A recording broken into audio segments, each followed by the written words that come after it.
اصلا سخت نیست، کافیه اراده کنید. سلام و درود، وقتتون بخیر باشه. به بهتن خیلی خوش اومدید.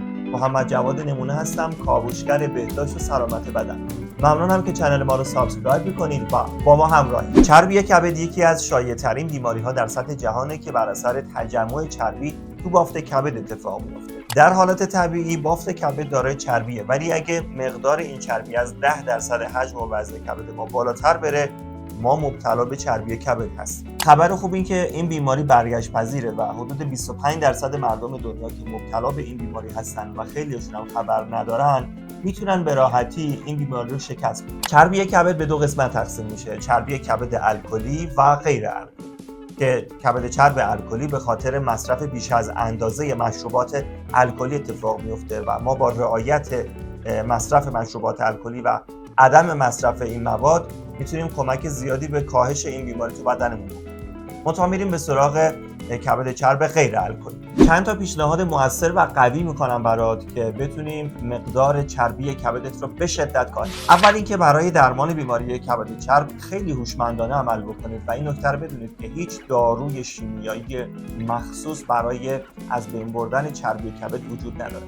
بنابراین تبلیغات‌های مختلفی که انجام میشه رو بذارید کنار. تغییر اساسی توی رژیم غذایی و سبک زندگی روزانه بهترین درمان چربی کبد. ما با انجام حرکات ورزشی و پیاده‌روی روزانه حدود 20 دقیقه در روز میتونیم یه کمک شایسته و خیلی عالی برای کاهش چربی کبدمون داشته باشیم. این قضیه باعث میشه که یک مقدار از وزن اضافی خودمون رو کاهش بدیم و هر مقداری که از وزن اضافی ما کم بشه قطعاً روی کاهش چربی کبد ما تاثیر مثبت میذاره. پس اولین نکته توجه به کاهش وزن و ورزش روزانه. نکته مهم تو این قضیه استفاده از غذاهای سالم و کم چرب روزانه است. یعنی وعده‌های غذایی که شامل وعده‌های سالم و کم خطر برای بدن ما هست رو باید در وعده‌های روزانه‌مون داشته باشیم. اولین پیشنهاد ما به شما استفاده از میوه و سبزیجات در وعده‌های روزانه است. مثل هویج، کلم، کاهو، آبغوره یا لیمو ترش که میتونه توی وعده‌های روزانه‌تون به مقداری که دلتون بخواد استفاده بکنید. چیزهای دیگه مثل کاهش میزان استفاده از پروتئین‌های ناسالم مثل گوشت قرمز و جایگزین کردن پروتئین‌های دیگه مثل سویا که خیلی سالم‌تر از گوشت نکته دیگه‌ای که باید بهش توجه کنید. نگم براتون از تاثیر عرقیات طبیعی تو کاهش این بیماری. استفاده از عرقیاتی مثل کاسنی، خارمریم، رزماری یا خارشتر تو وعده‌های 2 یا 3 بار در هفته خیلی تاثیر مثبتی تو کاهش چربی‌های موجود در بافت کبد ما داره. چند تا ماده غذایی و دارویی دیگه که ممکن است کنارشون خیلی ساده عبور بکنیم و هر روزم توی آشپزخونه ما هستن ولی ازشون استفاده نمی‌کنیم.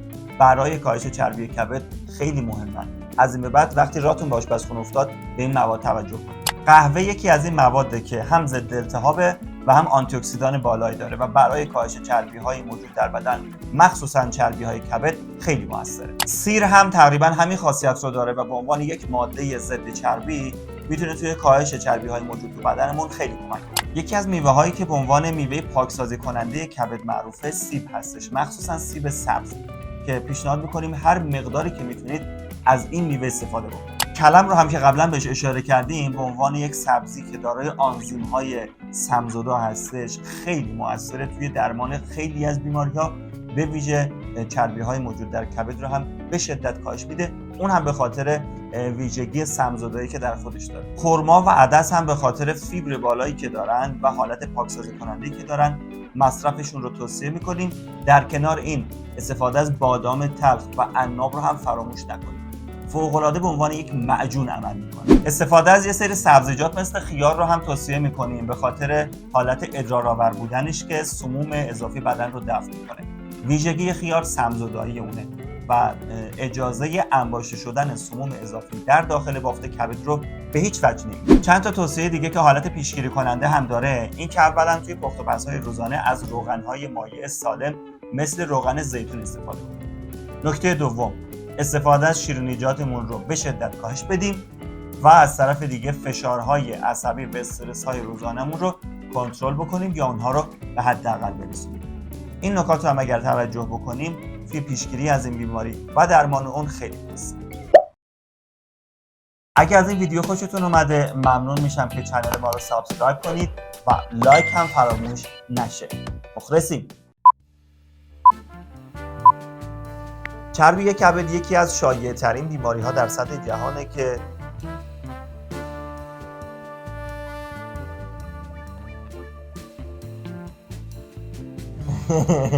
به محتوای